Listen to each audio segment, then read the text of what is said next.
Continuano le prese di posizioni da parte di autorevoli esponenti del mondo della politica. Oggi è la volta del parlamentare dei Fratelli d'Italia, onorevole Marco Silvestroni, nella sua qualità di componente della Commissione Comunicazioni della Camera dei Deputati. L'esponente del partito della Meloni sostiene le TV locali e si schiera contro le discriminazioni fatte dalla legge 146/2017 che vede dare il sostegno di pubblici fondi destinati solo alle prime 10 TV più grosse sulle 100 predestinate, ma alle altre 90 vanno solo i pochi spiccioli, per non parlare delle altre realtà locali, la maggioranza totalmente escluse, insomma 0 euro, anche se quotidianamente operano nel campo dell'informazione locale da oltre 40 anni e che hanno sostenuto le spese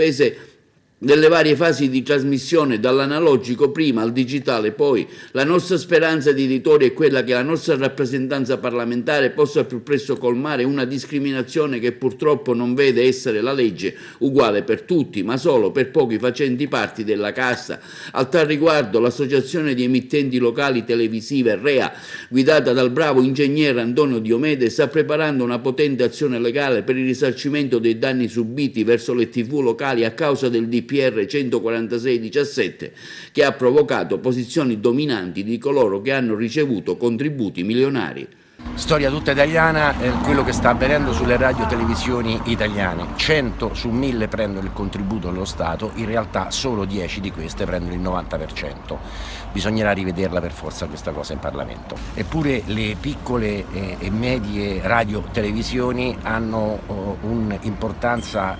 vitale, soprattutto democratica, per la diffusione anche dell'informazione che danno, tra virgolette, non di televisione di Stato, perché è chiaro che queste 10 televisioni dei 100 che vengono dai 1000 che dovrebbero prendere il contributo, che prendono contributi statali, è normale che spesso e volentieri sono televisioni in realtà di Stato, chiamiamole di regime, e quindi le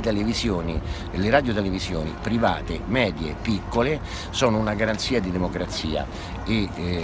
è vergognoso che prendano dei finanziamenti a volte pari a zero oppure irrisori a monte di grossissimi finanziamenti dello Stato che prendono queste 10 grandi televisioni. I cittadini penseranno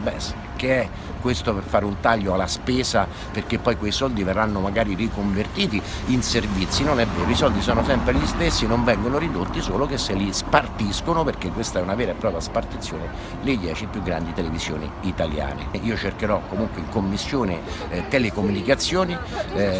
cercare di risolvere il problema di equità tra le radio televisioni. Nutrirsi, vestirsi,